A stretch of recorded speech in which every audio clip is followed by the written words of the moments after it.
나누기 전에 먼저 히브리서 전체에 대해서 좀 살펴보려고 하는데, 히브리서를 누가 썼는지에 대한 논쟁이 초대교회 이후로 계속되어 왔어요. 그러니까 학자들에 따라서, 그리고 초대교회 심지어 그 교부들조차 이건 바울이 쓴 건 아닌 것 같다, 이런 주장들이 꽤 많았거든요. 그래서 그럼 누가 썼냐? 그래서 바나바가 썼을 거다, 아니면 아볼로가 썼을 거다, 아니면 브리스길라나 아굴라 그 부부가 쓴 거 아니겠냐, 뭐 이렇게 다양한 의견들이 있는데, 그 논쟁은 어쨌든 계속되어 왔거든요. 지금까지도 계속되고 있는데, 그 누가 기록했는지는 훗날 정확하게 우리가 알게 될 것입니다. 천국 가면 히브리서 쓴 사람 이렇게 하면 이제 알게 되겠죠. 알게 되겠지만, 중요한 것은 히브리서를 누가 썼느냐, 이게 중요한 것이 아니라, 그걸 따지는 게 중요한 게 아니라, 하나님의 영감으로 이게 기록된 서신서가 맞냐, 맞죠? 그리고 이게 왜 성경에 히브리서를 굳이 기록해 놓으신 거냐, 이거를 아는 것이 중요한 거죠. 그러면 왜 이걸 쓰셨는가 하면, 히브리서는 기독교로 개종한 유대인들이요, 그 유대인들을 위한 서신서입니다. 그러니까 개종을 했어요, 기독교로. 근데 개종하고 나서 보니까 유대인들이 엄청 핍박하는 거예요. 그리고 거기 있어봤자 믿는다고 해서 구원받을 것 같냐, 절대 아니다, 거짓말이다, 전부 다.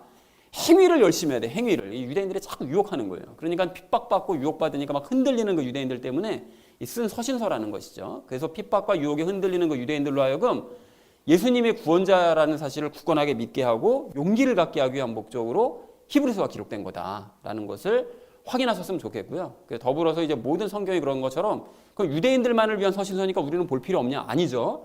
그리스도인들인 우리에게도 주시는 메시지가 분명히 있기 때문에 우리가 이 히브리서를 나눠야 됩니다. 자, 그래서 히브리서 전체 내용을 좀 살펴보려고 하는데, 1장서부터 3장까지는 그 유대인들이 잘못된 믿음을 갖고 있는 부분에 대해서 이제 지적을 하고요. 그리고 4장 중반까지는 예수님을 믿어야만 하는 이유에 대해서 이야기를 하고요. 4장 중반서부터 9장까지는 예수님이 어떤 분이신지 구약의 제도, 즉 성막과 뭐 대제사장 관련된 연결시켜가지고 예수님이 어떤 분이신지를 설명을 합니다. 그리고 10장에 가서는 예수님이 왜 죽으셨냐? 그리고 메시아인데 어떻게 죽냐? 유대인들이 제일 궁금해하는 거거든요. 그런데 왜 죽으셨는지 그 이유하고 그 영적인 의미, 왜 어떤 의미를 갖고 있는가? 이것에 대해서 얘기하고요.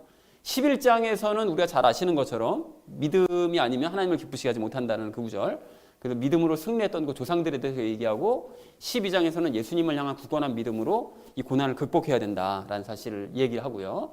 그리고 마지막 13장에 가서는 그 그리스도인의 삶에 대해서 이야기를 하고 있습니다. 그 바울이 서신서라고 이제 보는 이유가, 바울의 서신서가 항상 그렇잖아요. 앞에 교리적인 부분, 뒷부분은 그리스도인의 삶에 대해서 이야기하고, 또 바울이 로마서에서 그랬던 것처럼 한참 교리적인 얘기를 하다가 마지막에 유대인들에 대한 그 안타까운 마음을 자꾸 표현을 해요. 고린도서에서도 마찬가지죠. 얘기하다가 유대인들에 대한 그 안타까운 마음을 자꾸 표현한단 말이죠. 그러니까 히브리서도 마찬가지로 전체적인 자기 서신서를 마무리하는 이때쯤, 이것도 거의 그 죽기 직전에 쓴 서신서가 맞긴 맞는데, 그때 유대인들을 향한 안타까운 마음 때문에 썼을 것이다라고 생각해서 히브리서는 바울이 쓴 게 맞다라고 저는 개인적으로 생각하고 있습니다. 그래서 어쨌든 나중에 확인해 보면 되겠죠. 자, 그래서 오늘 전체 주제를 이렇게 잡으면 되겠는데요. 예수님을 바르게 알고 따르자라는 것을 주제로 각절 말씀 나누도록 하겠습니다. 먼저 1절 말씀 우리 함께 읽도록 하겠습니다. 지나간 때에는 여러 시대의 다양한 방식으로 대언자들을 통하여 조상들에게 말씀하신 하나님께서 라고 말씀합니다. 여기 여러 시대라는 것은 이제 그 오랜 세월에 걸쳐서 대언자들을 통해 이제 말씀을 해주셨다는 거죠. 다양한 방식으로 대언자들을 통해 말씀하셨대요. 근데 대언자들도 뭐 꿈이나 또는 계시나 뭐 기적이나 이런 여러 가지 방식을 통해서 대언자들을 통해서 우리 하나님께서 이제 말씀을 해주셨다라고 얘기를 하고 있습니다. 그래서 1절 전체 의미는 하나님께서는 과거의 오랜 세월에 걸쳐서 다양한 방식으로 대언자들을 통해 조상들에게 말씀을 해주셨다라는 것이 이제 1절의 의미가 되겠습니다. 자, 이어진 2절 말씀 우리 함께 읽도록 하겠습니다. 이 마지막 날들에는 자신의 아들을 통하여 우리에게 말씀하셨으며 그분을 모든 것의 상속자로 정하시고 또 그분으로 말미암아 세상들을 만드셨느니라 라고 말씀합니다. 여기 마지막 날들이라는 건 이제 마지막 심판이 가까워오는 지금, 그러니까 예수님께서 탄생하신 바로 그때 2000년 전서부터 지금까지가 다 마지막 때입니다. 마지막 때가 곧 다가오는 이런 시점인 거죠. 자, 그래서 그 지금은 자신의 아들을 통해서 우리에게 말씀하셨대요. 그러니까 대언자들을 통해서 다양한 방식으로 말씀을 하셨던 하나님께서 1절에서 말했듯이 이제는 예수님을 통해서 우리에게 말씀을 해주셨다는 거예요. 2000년 전에. 그리고 기록을 해서 성경 말씀을 통해서 우리에게 말씀해 주신다라고 얘기를 하고 있습니다. 자, 그리고 하반절 말씀을 보면 그분으로 말미암아 세상들을 만드셨대요. 근데 여기서 주목하실 점이 세상들이죠. 세상은 하나 아닌가? 라고 생각할 수 있는데 세상들을 만드셨다고 얘기하는데 성부 하나님께서는 예수님을 통해서 영적인 세상과 물질적인 세상이요. 그리고 장차 임할 새 예루살렘 그 세상들을 다 만드신 거예요. 그러니까 우리가 눈으로 볼 때는 온 세상이 그냥 눈에 보이는 우주 하나인 것 같지만 사실은 눈에 보이지 않은 영적인 세상, 천국이 있고 지옥이 있죠. 그리고 장차 임할 새 예루살렘은 이 온 세상과 영적인 세상과 물질적인 세상이 싹 다 없어지고 임하게 될 새 예루살렘 그 세상이기 때문에 이 모든 세상들을 예수님의 손으로 만드셨다라는 것이죠. 성부 하나님께서. 그리고 그것을 그 모든 세상을 예수님께 주셨다는 거예요. 그 모든 것을 예수님께 상속하기로 결정을 내리셨다는 것이죠. 자, 그래서 2절 전체 의미를 이렇게 정리해 볼 수가 있겠는데요. 성부 하나님께서는 이 마지막 때에 예수님을 통해서 우리에게 말씀을 하셨고 예수님을 통해 만드셨던 이 영적 물질적 세상을 예수님께 모두 상속하기로 하셨다. 그래서 모든 것을 다 주시면 예수님께서 이제 어떻게 하신다고요? 그 천국과 지옥 만드셨던 거는 이제 싹 다 없애버리시죠. 그 천국과 지옥조차. 그래서 그걸 전부 천국은 이제 새 예루살렘으로 만드시는 걸 대체하시는 거고 지옥은 불호수에 이제 집어 던져 넣으셔서 이제 불호수에 그 죄인들을 전부 다 가두시는 그런 일을 당신이 이제 상속하신 거니까 당신이 마음대로 이제 결정을 하시는 마지막 때에 일을 이제 하시겠죠. 자, 마지막 3절 말씀 우리 함께 읽도록 하겠습니다. 하나님의 영광의 광채시요 그분 자체의 정확한 형상이시며 자신의 권능의 말씀으로 모든 것을 떠받치시는 이 아들께서는 친히 우리의 죄들을 정결하게 하신 뒤에 높은 곳에 계신 존엄하신 분의 오른편에 앉으셨느니라 라고 말씀합니다. 말씀이 좀 긴데요. 하나님의 영광의 광채실, 예수님이 하나님의 영광의 광채시래요. 그러니까 예수님께서는 성부 하나님의 영광의 광채를 드러내 보이는 그런 분이시라는 거죠. 그리고 그분 자체의 정확한 형상이시래요. 그러니까 성부 하나님의 그 모습을 정확하게, 형상을 정확하게 드러내 보이시는, 나타내 보이시는 분이 바로 예수님이시다.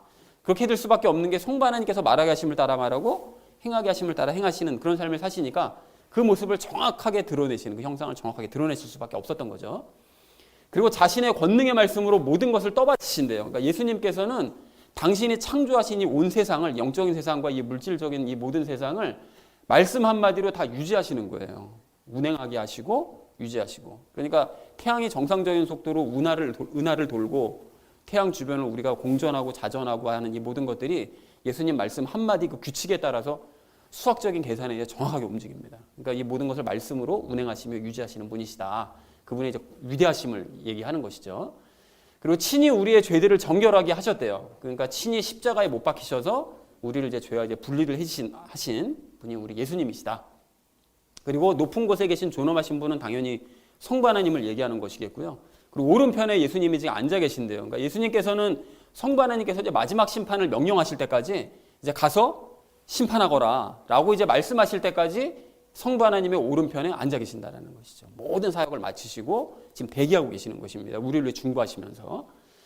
자, 그래서 이 3절을 전체를 이렇게 정리할 수 있겠는데요. 하나님의 영광의 광채를 드러내시고 하나님의 정확한 형상이시며 말씀으로 만물을 운행하시는 우리 예수님은 우리의 이 죄 문제를 해결하신 후에 마지막 심판 때까지 성부 하나님의 오른편에 앉아서 대기하고 계시는 분이시다라고 말씀했다는 것이 3절의 내용이 되겠습니다. 그러니까 오늘 전체의 말씀은 1절서부터 3절까지 예수님은 누구신가? 어떤 분이신가? 이것에 대해서 말씀을 하고 있다는 걸 알 수가 있는 거죠. 자, 그래서 본문을 이렇게 정리해 볼 수 있겠는데 성부 하나님께서는 과거에 오랜 세월에 걸쳐 다양한 방식으로 대언자들을 통해 말씀하셨지만 이제는 예수님을 통해 우리에게 말씀을 하셨고 예수님을 통해 만드신 세상들을 예수님께 이제 상속해 주려고 하신다. 그리고 하나님의 영광의 광채를 드러내시고 하나님의 정확한 형상이시며 말씀으로 만물을 운행하시는 우리 예수님께서는 우리의 죄 문제를 해결하신 후에 성부 하나님의 오른편에 앉아 계신다라는 것이 이제 오늘 본문 전체의 내용이 되겠습니다. 자, 그래서 우리가 이제 적용 시간에 3가지 내용을 나눌 건데요. 첫 번째는 하나님의 음성을 듣는 방법에 대해서 우리 함께 이야기 나누고요. 두 번째는 예수님의 공로에 대해서 말씀을 나누고 마지막 세 번째는 예수님을 따르는 삶에 대해서 말씀을 나누는 시간 가지도록 하겠습니다. 그래서 오늘의 결론이요. 예수님을 바르게 알고 따르자라는 것을 주제로 나머지 이야기 삶에 적용하면서 말씀 나누는 시간 가지도록 하겠습니다.